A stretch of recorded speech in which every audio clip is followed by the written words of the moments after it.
तो मेरा भी वादा रहा दोस्त, अगर जरीना को कुछ हो गया तो मैं तुम्हें ऐसी मौत दूंगा कि तुम्हें अपने पैदा होने पर भी अफसोस होगा।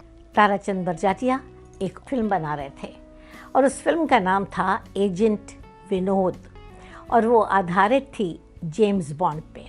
ताराचंद बरजातिया महेंद्र संधू से बहुत ज़्यादा इम्प्रेस थे, बहुत ज़्यादा मुतासिर थे उनके काम से भी और उनकी पर्सनैलिटी से भी, इसलिए उन्होंने साइन कर लिया महेंद्र संधू को टाइटल रोल के लिए।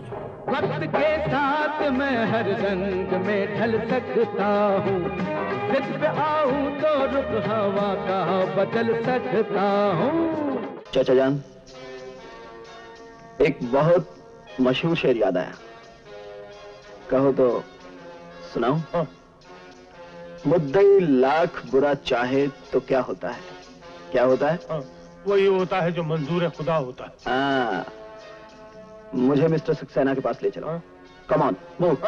एजेंट विनोद सुपरहिट हो गई और उसके बाद महेंद्र भाई ने कई फिल्में साइन कर ली, जैसे रंगा और राजा, खून का बदला खून, खून की टक्कर और 5 कैदी।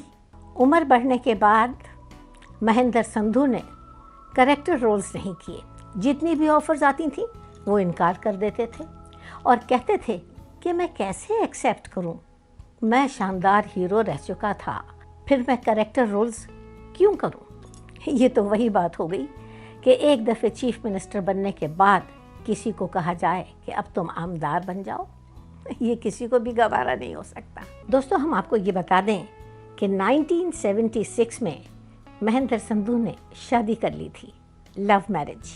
उनकी बीवी का नाम है सुनीता और वो बहुत अच्छी पेंटर हैं। और ये बताना भी बहुत ज़रूरी है कि उनके पिता का नाम था सुरेंद्र नाथ और वो 40s और 50s के दौर के टॉप मोस्ट हीरो और सिंगर थे। महेंद्र भाई की 2 बेटियां हैं, चीमा और जस्सी, और दोनों की शादी हो गई है और महेंद्र भाई नाना बन गए हैं, नाना।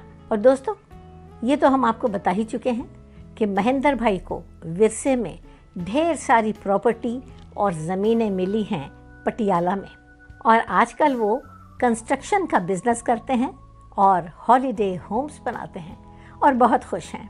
और अगर कोई उनसे फिल्म इंडस्ट्री के बारे में पूछे तो कहते हैं फिल्म इंडस्ट्री में कोई किसी का दोस्त नहीं होता, दोस्ती अगर होती भी है तो ज़रूरत की वजह से होती है। ज़रूरत है तो दोस्ती है, ज़रूरत ख़त्म तो दोस्ती भी ख़त्म।